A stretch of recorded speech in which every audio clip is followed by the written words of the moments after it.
Bonjour à tous. Alors, je vais vous présenter notre expérience au sein du CSMR Le Parc dans le cadre de notre préparation à la visite de certification. Donc, pour vous présenter un petit peu notre établissement, donc nous, on a un centre de soins médicaux et de réadaptation situé dans l'Orne, à Bagnoles-de-l'Orne, donc au cœur d'une station thermale. L'établissement fait partie du groupe UGCAM Normandie. Donc, c'est un groupe de l'assurance maladie. Et au sein de l'UGCAM Normandie, en fait, on comprend des établissements sanitaires, SMR, et des établissements médico-sociaux. Dans notre structure, on a deux spécialités. On a un SMR polyvalent et un SMR gériatrique pour les personnes âgées dépendantes et à risque de dépendance. Donc, en hospitalisation complexe pour le moment, puisqu'on a un projet d'ouverture d'HDJ, hôpital de jour, en 2026. Et donc, on a trois services de soins. On a l'unité A qui rassemble du polyvalent et du gériatrique. Unité B, la même chose. Et unité C qui est consacrée uniquement à la gériatrie. Alors, on n'a plus de pharmacie dans notre établissement puisqu'elle est externalisée avec le Chic des Andennes, donc un établissement qui se trouve à quelques kilomètres du parc. Donc, dans notre structure, on a une capacité de 118 lits. Pour vous donner une idée de notre activité, en 2024, on a fait 726 séjours et 23 571 journées d'hospitalisation. Au niveau ressources humaines, on a 108 salariés avec voilà, une équipe polyvalente pluridisciplinaire, avec une équipe de rééducation complète avec psychologue, neuropsychologue, ergothérapeute, kiné, APA, etc. Et donc en 2025, donc grosse année, puisque on a déposé notre dossier de demande d'autorisation SMR et en même temps, on prépare la visite de certification HAS. Donc en fait, on a préparé l'ensemble en ayant une synergie avec la démarche qualité. Et donc notre date, là, notre deadline, c'est le 2 au 5 décembre, où on aura notre visite de certification. Donc, le contexte, en fait, nous, l'établissement a passé sa dernière visite selon le référentiel HSV 2014. Donc, voilà, il y a une marche, une bonne marche entre la dernière visite et puis celle qu'on va passer à la fin de l'année. En 2024, il y a eu pas mal de mouvements. Il y a eu l'arrivée de la directrice d'établissement en juin 2024 après un turnover de l'équipe de direction. L'arrivée d'agents de direction responsable qualité, donc moi-même en janvier 2024 et notre cadre de santé en charge de la coordination des soins qui est arrivé en octobre 2024. Donc, une équipe de direction qui a pas mal évolué. En 2024, on avait aussi un taux d'absentéisme important. On était entre 4 et 10 l'année dernière. Et voilà, cette année, il y a eu d'amélioration puisqu'on est à 5,75 au 30 avril. Notre taux de turnover en 2024 qui est à 10,18 et puis, bah, comme beaucoup de structures, des difficultés à stabiliser notre équipe médicale et des tensions de remplacement sur les postes spécifiquement IDE et aides-soignants, et puis une culture qualité à relancer. Donc voilà le contexte en 2024. Donc, au vu de tous ces remaniements, on a souhaité avoir un audit de certification à blanc, donc qui s'est déroulé en octobre 2024.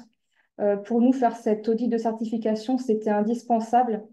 Ça nous a permis de faire un état des lieux pour voir d'où est-ce qu'on partait, où est-ce qu'on était bon et où est-ce qu'il fallait qu'on travaille. C'était important aussi parce qu'il y a de nouvelles personnes qui sont arrivées et donc tout le monde n'avait pas la même antériorité.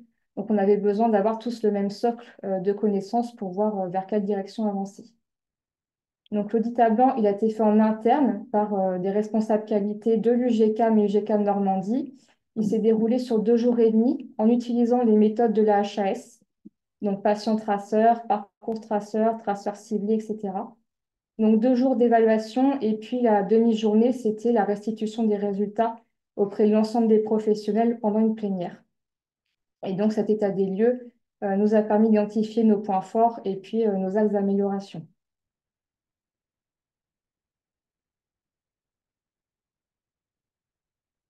Tu peux passer, Lucie. Merci.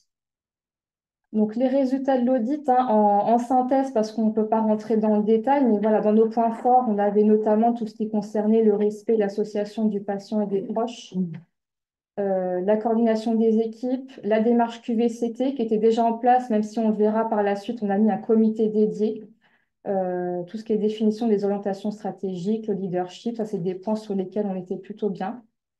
Et puis nos axes d'amélioration, ça portait sur l'évaluation des pratiques professionnelles, l'appropriation par les équipes, puisqu'il y avait déjà des choses de fait, mais voilà, il restait à plus inclure les équipes dans l'évaluation des pratiques. Des améliorations aussi sur tout ce qui est maîtrise des risques. Donc la prise en charge médicamenteuse, la lutte contre la maltraitance, les urgences vitales et l'identité-vigilance. Du travail également sur l'engagement des patients, la dynamique d'amélioration continue de la qualité, comment intégrer les équipes dans cette démarche, le travail en équipe et le développement des compétences. Donc voilà en synthèse les points sur lesquels on est bien et où il faut qu'on s'améliore. Donc, en fait, nous, on est reparti des bases, voilà, pour construire ce travail. Donc, en fait, on a commencé par définir notre matrice de la gouvernance. Et si là, juste Lucie, si tu peux passer la suivante, comme ça, on aura l'image. Voilà, en fait, on a regardé les instances et les comités qu'on avait déjà, et puis ceux qui nous manquaient, qu'il fallait qu'on mette en place. Donc, on a tout mis sur papier. Et pour chaque instance et comité, on a regardé un petit peu leur positionnement les uns par rapport aux autres.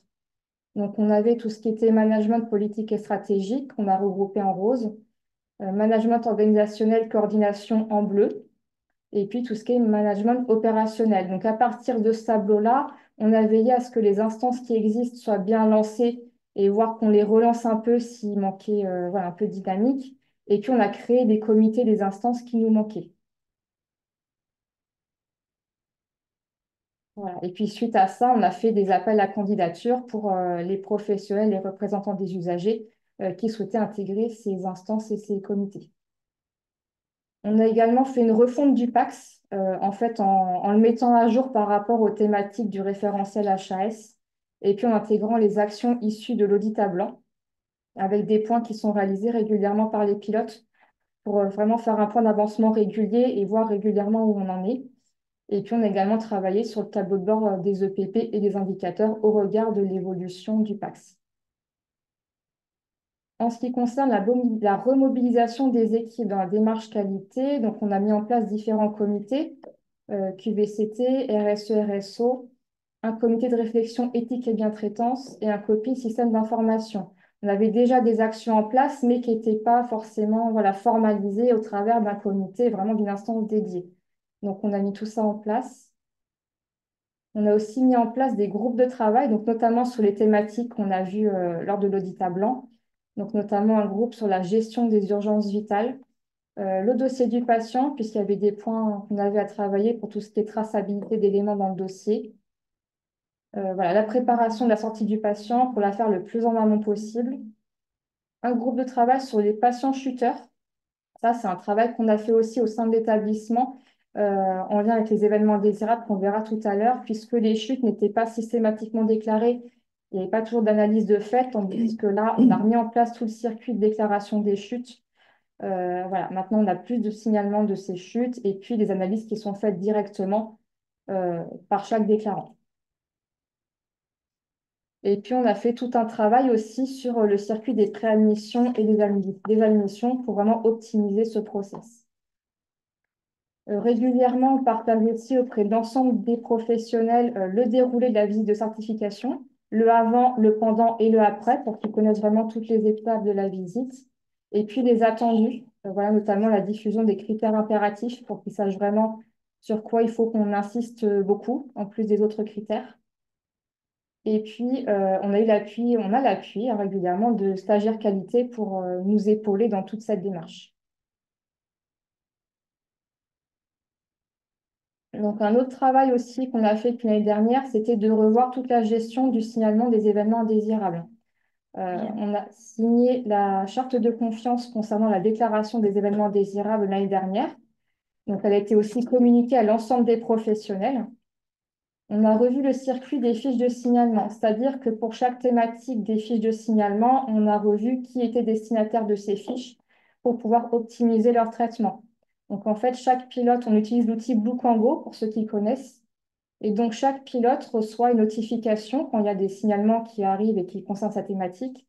Et chaque pilote peut saisir en autonomie dans le logiciel le traitement de l'événement. Donc, on a aussi formé tous les professionnels à l'utilisation du logiciel. Il y a des personnes qui le maîtrisaient bien, d'autres un peu moins bien. Donc, on a proposé des petites formations courtes, hein, courtes 10-15 minutes, pour vraiment savoir comment déclarer un événement désirable et comment voir aussi le suivi des signalements qui ont été faits et comment voir les signalements qui ont été faits par les collègues. Voilà. Chaque événement indésirable est traité aussi avec les équipes sur l'analyse des causes. On leur demande aussi s'ils ont des propositions d'action d'amélioration pour vraiment les impliquer dans cette démarche d'analyse des événements indésirables. Voilà, on demande pour eux à quoi est dû l'événement, qu'est-ce qui aurait pu être mis en place pour aussi les impliquer au maximum dans cette démarche. On fait aussi un retour systématique aux déclarants pour accuser bonne réception du signalement et qu'ils sachent que c'est en cours de traitement. Et puis, bah, toute cette démarche a porté ses fruits puisque en 2024, on a eu 200 signalements d'événements désirables. Et là, voilà, sur le 30 juin, donc la moitié de l'année, on a quasiment le même nombre d'événements désirables que ce qu'on avait sur un an l'année dernière. Donc là, du coup, on a une belle augmentation du signalement et puis l'implication des équipes dans l'analyse des signalements.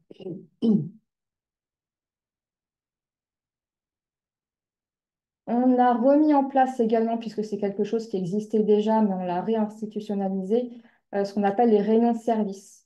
Donc, qui ont lieu en général, c'est une fois par mois, donc auprès des services de soins, des services techniques, restauration, accueil et secrétariat, etc.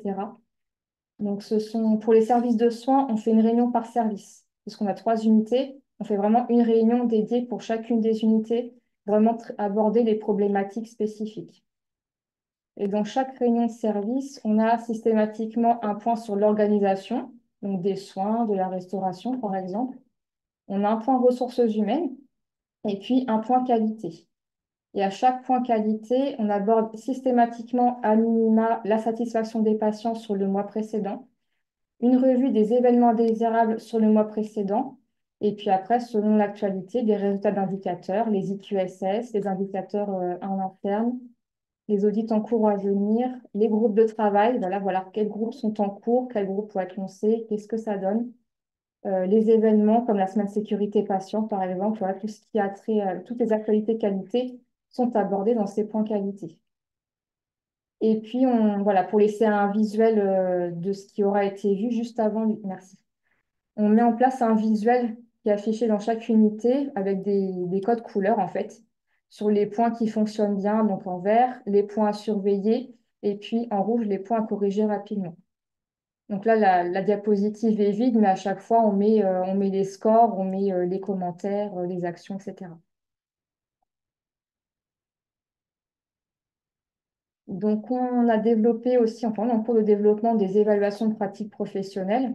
Donc, il y avait déjà des évaluations, des audits qui étaient réalisés, mais là, on est en train de les renforcer, les rendre soit plus systématiques, soit d'en ajouter d'autres selon les besoins. On déploie aussi les méthodes HS du patient traceur et parcours traceur. Là, on a commencé en juin avec un patient traceur gériatrie, un patient traceur polyvalent, et là, on est en train de faire un parcours traceur gériatrie. Et puis, on va renforcer aussi la mise en œuvre des méthodes AHS à la rentrée en intégrant tout ce qui est traceur ciblé et audit système. Voilà, on travaille aussi de façon collective autour des indicateurs qualité avec les résultats et puis les pistes d'amélioration pour les indicateurs. Sur le domaine du recueil de l'expérience patient, on est en train de finaliser avec notre CDU le projet des usagers qui intègre notamment dans un de ses axes le recueil de l'expérience patient. Et puis, on a pour projet d'organiser des temps de partage avec les patients et leurs proches et des représentants des usagers, un goûter, en fait, pour permettre à chacun d'échanger et puis de joindre le ludique à ces temps de partage. Sur le médicament, on a réorganisé les salles de soins, donc avec l'appui de la pharmacie du Chic des Andennes. Et puis, on est en train de travailler sur la formation des professionnels et des audits de pratique qui sont réalisés aussi en lien avec la pharmacie du Chic des Andennes, mais aussi avec des professionnels de l'établissement.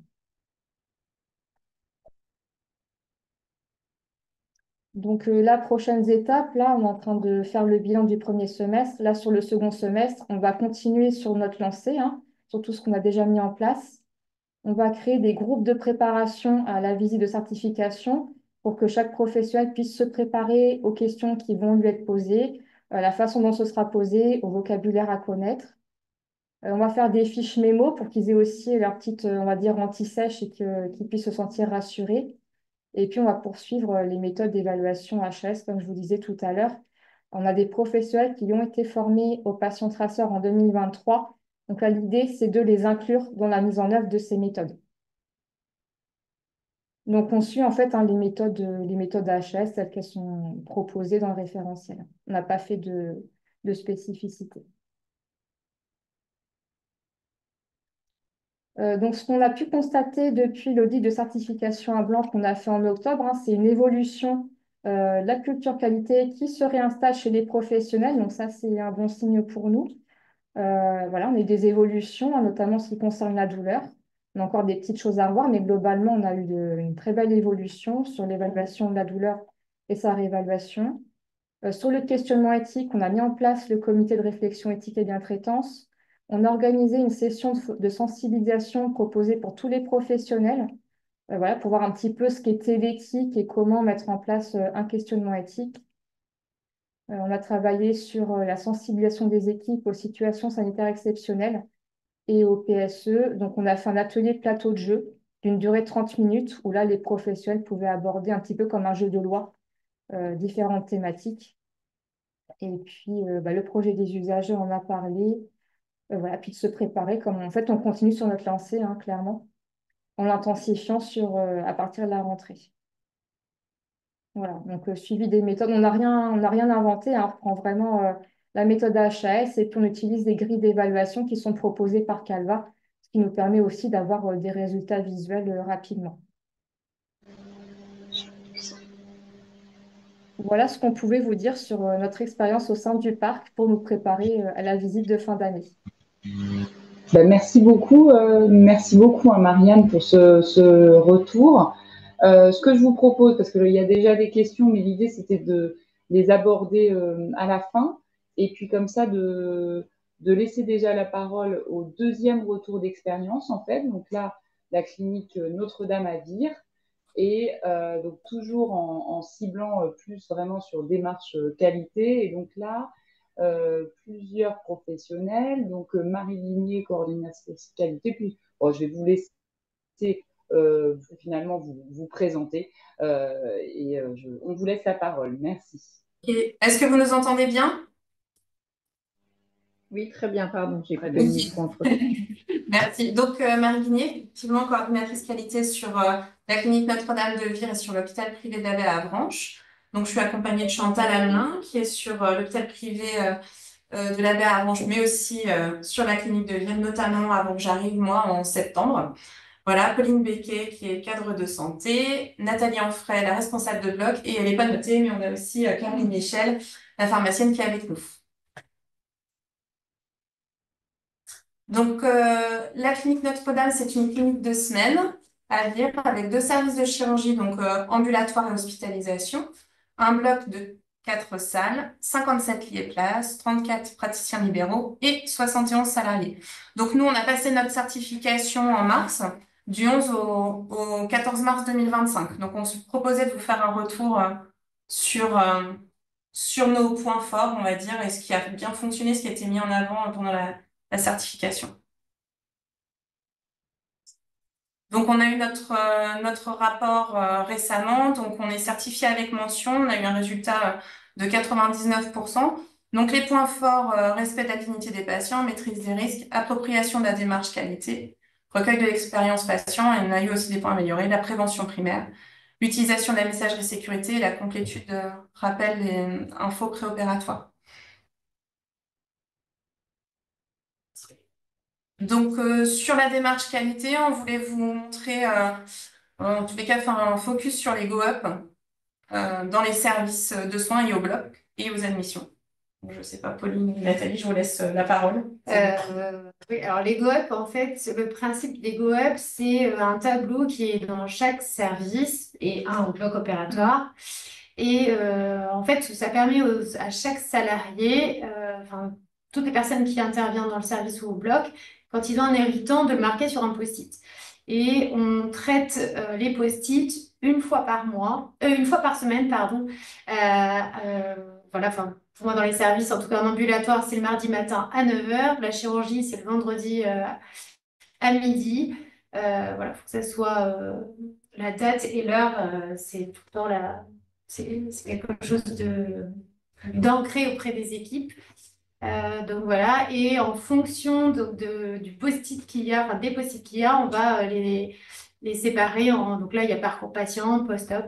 Et en fait, ça permet avec l'équipe pendant un quart d'heure, parce qu'un GOEP, il ne faut pas que ça dure longtemps, ça dure que 15 minutes. Même si on n'a pas le temps de gérer tous les post-it, on les traitera la semaine suivante.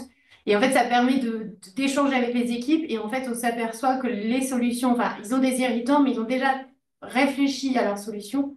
Et en fait, l'idée vient d'eux et ça permet aussi après On a lancé des audits suite à ça.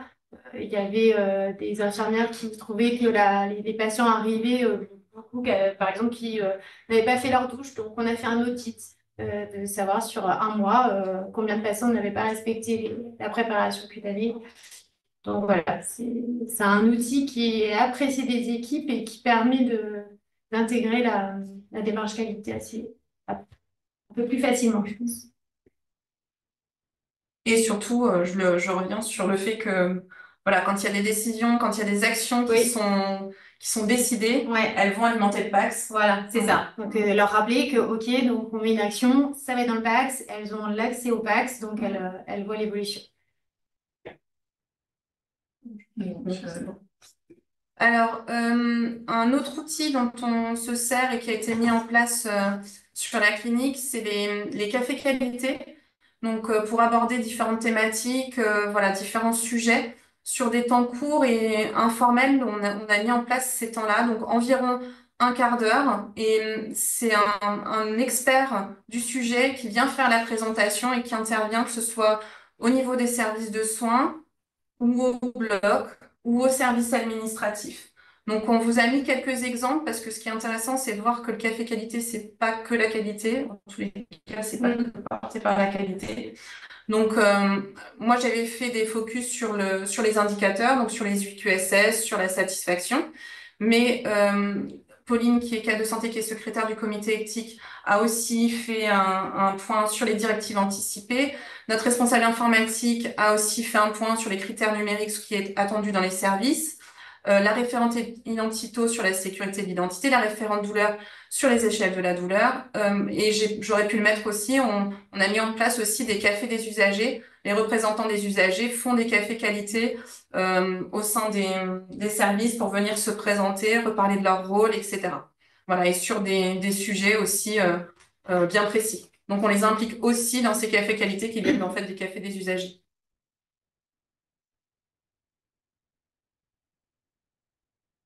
Alors, un petit focus sur les RAP. Alors, les RAP, c'est la réflexion d'amélioration des pratiques. Donc, l'objectif est toujours le même, hein, c'est de faire participer les professionnels pour discuter, échanger et améliorer leurs pratiques en analysant notamment les événements indésirables. Donc, le choix qui a été fait à la clinique Notre-Dame, vu la taille de l'établissement, bien évidemment, c'est adapté éventuellement à chaque structure, c'est de se retrouver toutes les 3 semaines. Alors, c'est ouvert à tout le monde, aussi bien aux professionnels du bloc, salle de réveil, les agents de services hospitaliers, infirmières, les administratifs. Alors, aux responsables de chaque secteur de libérer les professionnels. Alors, même si c'est 30 minutes, c'est pas grave. L'idée, c'est voilà, d'essayer de partager, de mettre du sens dans tous ces éventuelles déclarations d'événements indésirables, puisque certains professionnels n'ont pas forcément, ne connaissent pas forcément ce qui se passe dans le service d'à côté. Donc voilà, ça permet de définir ensemble des actions d'amélioration. De voir si les actions d'amélioration immédiates qui ont été mises en place correspondent bien aux besoins aussi des professionnels. Et on peut définir ensemble de faire un comité de retour d'expérience, de faire une évaluation et voilà. Et bien évidemment, toutes les actions d'amélioration sont intégrées dans le programme d'amélioration de la qualité et de la sécurité des soins qui est mis sur le logiciel Bookangu aussi. Ce qui n'est pas noté ici, mais que l'on fait justement pour que les professionnels aient toute l'information, c'est qu'on partage les actions d'amélioration qui ont été réalisées. Donc, ce qui permet de revoir la donnée source, d'où ça vient, qui est-ce qui a été défini comme action d'amélioration et de voir si l'objectif a été atteint. Donc, ce qui permet vraiment de faire toute la boucle avec l'ensemble des professionnels. Et donc, au rap avait un petit ton assez sympathique, je dirais, pour attirer nos professionnels. Donc, on a mis en place aussi des cracks, surtout pour tous les no-go. C'était tout no-go dans le blog, c'est-à-dire que après, au cours de la checklist, on s'aperçoit qu'il y a une anomalie et on arrête aussitôt le déroulement de l'intervention, c'est un no-go. Et donc, les infirmières savent systématiquement qu'elles doivent m'appeler et on réalise avec la qualité une CREX le plus vite possible. C'est-à-dire un retour d'expérience avec la qualiticienne et souvent on descend dans le bloc parce que l'idéal c'est de descendre dans le bloc à ce moment-là, enfin d'être dans le bloc avec la qualiticienne, de recréer notre CREX en même temps. Comme ça, on a le personnel et on a le retour patient aussi, l'expérience du patient.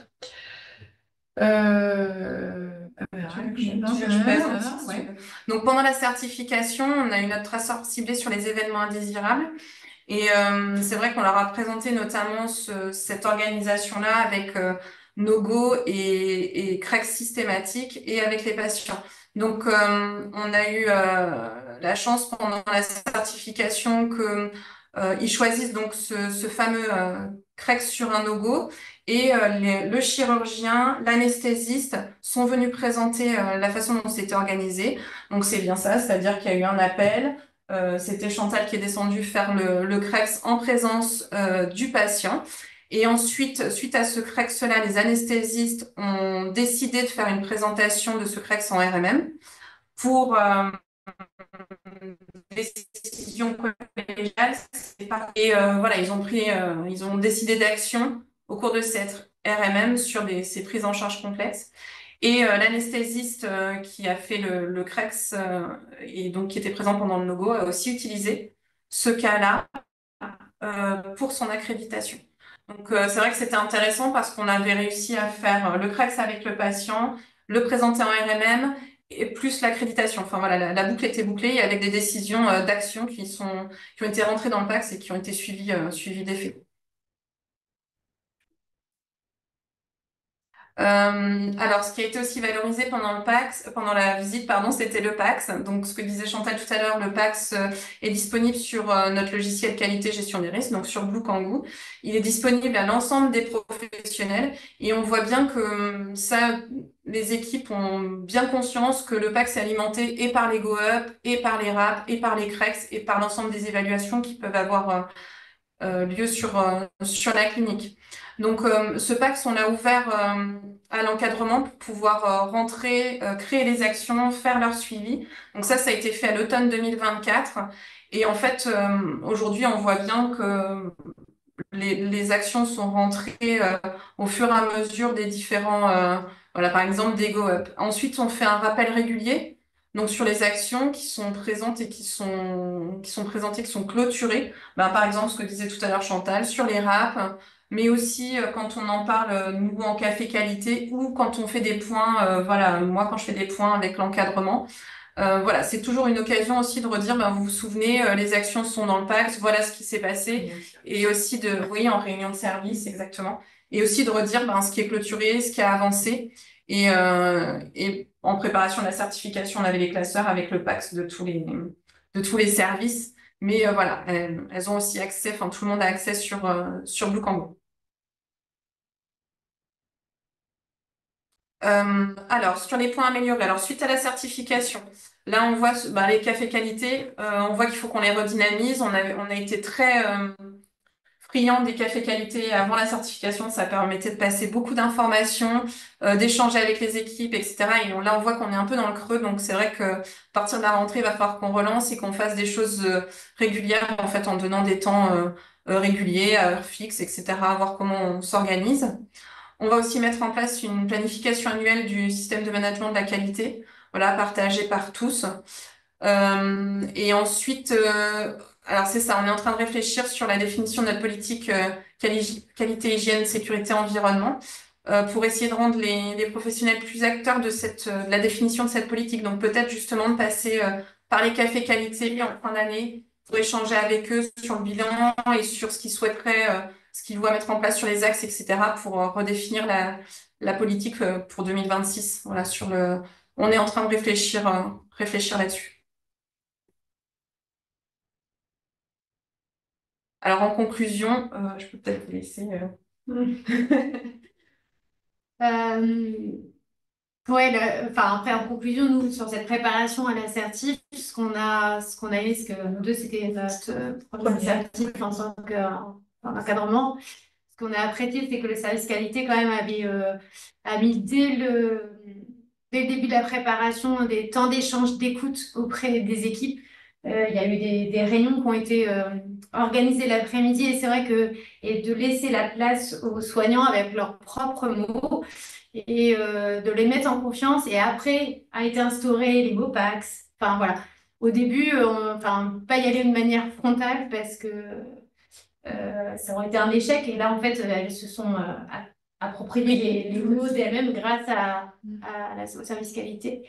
Et puis voilà, la bienveillance et que, voilà, mettre des mots sur la qualité, mais leur laisser le temps de s'y approprier, quoi. En fait, de dire ce que vous avez très bien dit, c'est de dire que, mais ça on le dit toujours, mais c'est important de redire, bah, en fait, ce que vous m'expliquez, c'est la qualité. C'est vous qui faites la qualité et vous le faites déjà. Juste mettre en avant, puis réactiver un petit peu, voilà, et remettre les mots, les bons mots, les mots voilà, parfois les mots HAS, sur ce qu'elles font déjà.